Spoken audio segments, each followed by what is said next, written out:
Welcome back to True Tale Stories. Today's story is about how a simple act of kindness changed the lives of 4 people forever.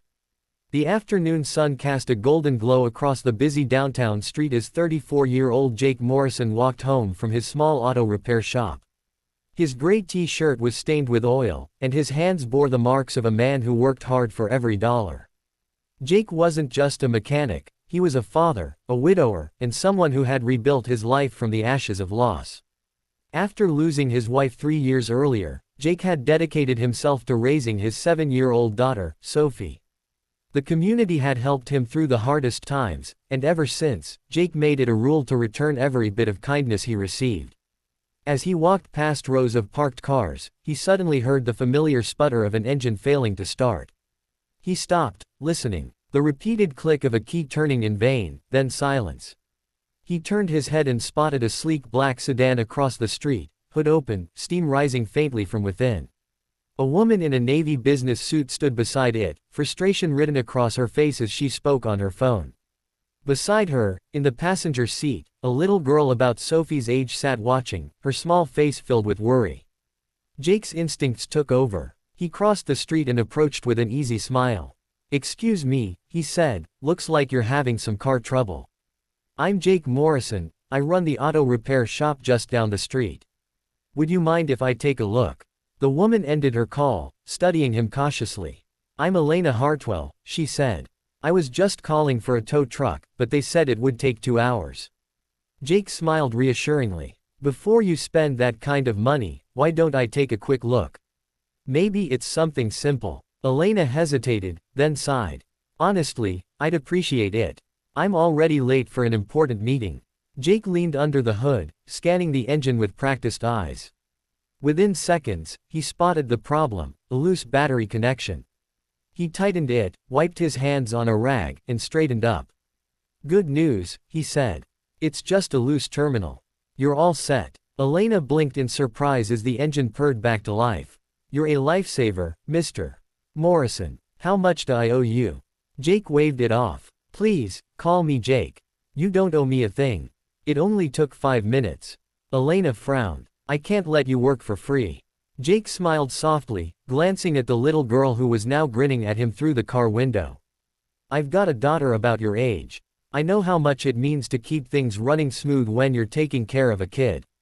Consider it one parent helping another." The girl rolled down her window, her voice full of sweetness. "Thank you, Mr. Jake. My name's Lily, and I think you're very nice." Jake chuckled. "Well, Lily, that's a beautiful dress you're wearing." Lily beamed. "Do you have a daughter too?" "I do," Jake said. "Her name's Sophie. She's 7, just like you." Elena smiled for the first time that day, relief and gratitude softening her face. "Thank you, Jake. Truly. You've saved my day." Jake nodded. "Glad I could help." Just then, Lily piped up again, full of childish boldness. "Mommy, maybe Mr. Jake and his daughter can come have dinner with us. That would be a good thank you." Elena flushed slightly, caught off guard. But then she looked at Jake and smiled. "Actually, that's not a bad idea. Would Saturday evening work?" Jake hesitated for a second, then agreed with a small grin. "Saturday sounds great." That weekend, Jake and Sophie arrived at Elena's home. The table was set beautifully, and the smell of homemade food filled the air. Lily and Sophie became instant friends, laughing as they drew pictures together on the living room floor. Over dinner, Jake learned that Elena was a corporate lawyer who'd been raising Lily alone after her divorce. Like Jake, she understood what it meant to carry everything on your own shoulders, the work, the parenting, the loneliness. As the night went on, they talked easily, the kind of conversation that feels natural from the start. When Jake and Sophie finally left, both mothers and daughters felt something warm, something hopeful.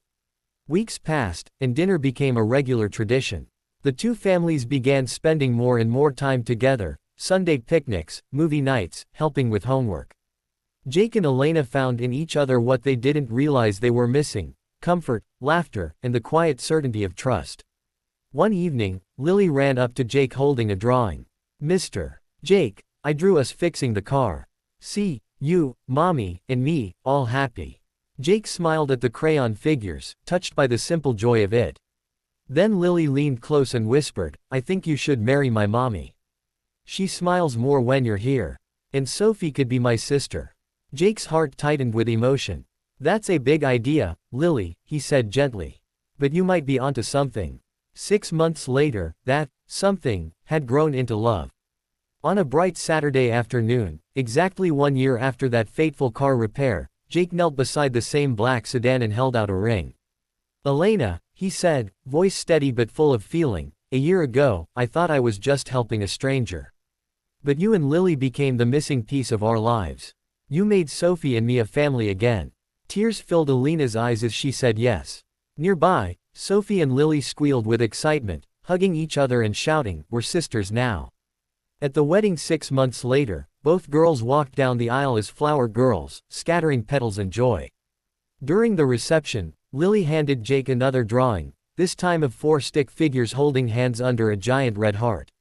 Remember when I told you to marry mommy? She said proudly. Jake smiled and lifted her up in a hug. I remember, sweetheart. You were right. Lily giggled. I told you I'm good at knowing what people need. Jake looked around at his new family, his heart full. Yes, Lily, he said softly. You really are. And in that moment, Jake understood that sometimes the most important repairs aren't made to engines, but to hearts. And that the smallest act of kindness can build the family you never knew you were missing.